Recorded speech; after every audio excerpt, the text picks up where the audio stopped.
multidão daqueles e daquelas que creem no único Deus. E aí, de Abraão, temos as três grandes religiões abraâmicas: o judaísmo, o cristianismo e o islamismo. Embora nem sempre o diabo tenha acontecido, mas graças a Deus, pouco a pouco, vamos encontrando na fé de Abraão os elementos para que nós dialoguemos e nos respeitemos. E o autor da carta aos Hebreus nos dá um indicativo por que Abraão se tornou pai na fé. Porque ele creu na ressurreição. O autor da carta aos Hebreus é muito preciso ao dizer, no capítulo 11, sobretudo, que Abraão,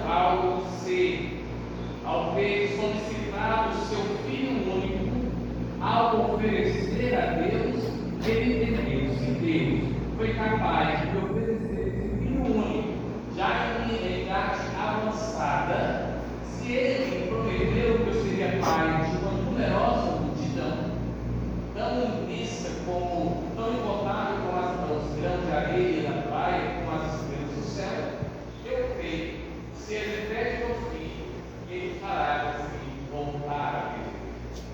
E aí, quando Abraão vai sacrificar Isaac, filho da promessa, um anjo intervém e diz: Abraão, Deus acredita, Deus viu a sua justiça. E Abraão passa a chamar aquele lugar de Adonai-Jireh, Deus proverá. Pois bem, hoje a palavra para mim, Senhor e Senhora, é sai. Sair de onde? Sair do nosso comodismo, sair da nossa pequenez, sair daquilo que nos pesa, sair dos rancores, sair das mágoas, sair da teimosia, sair da surdez espiritual, sair para ser obediente a Deus. A palavra obediência vem do grego audire, significa ouvir as emoções que estão para além do que se é ouvido.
faz entender que o sofrimento, essa escola que chega a todos de um jeito de uma forma, deve ser vivida. E hoje, visitando a pessoa que já está muito debilitada, a gente percebe já o fim da vida se esvaindo.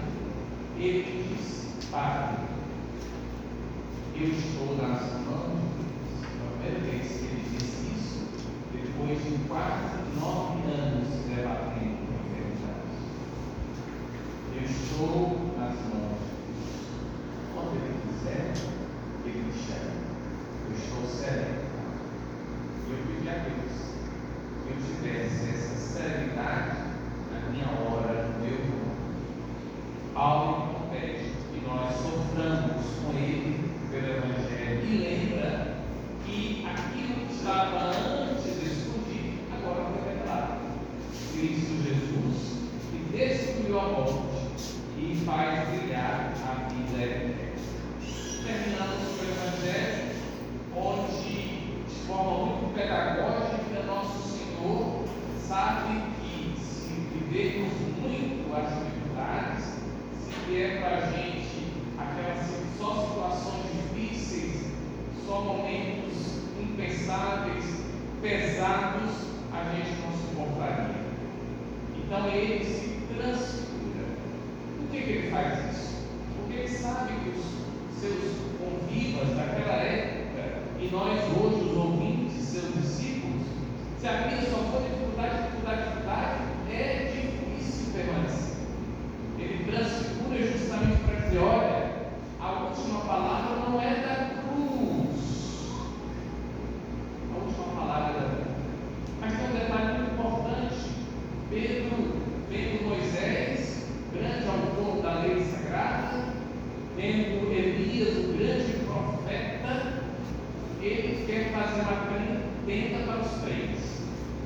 Ele não havia entendido que o essencial é Cristo. Por isso, depois daquela nuvem, quando ele ouve a voz do Pai, mandando escutar o Filho, quando Jesus diz: levantai-vos, não tenhais medo, quando eles olham, só está o Senhor, porque Ele é o essencial. Queridos alunos, Jesus é o essencial da nossa vida. Tudo mais virá para as atividades, os momentos bons, e com Ele, por Ele, somente poderemos ter a força para prosseguirmos em frente em nossa jornada. Por isso, queridos irmãos, não mais. Ele é o Pai, Filho e Espírito Santo. Amém.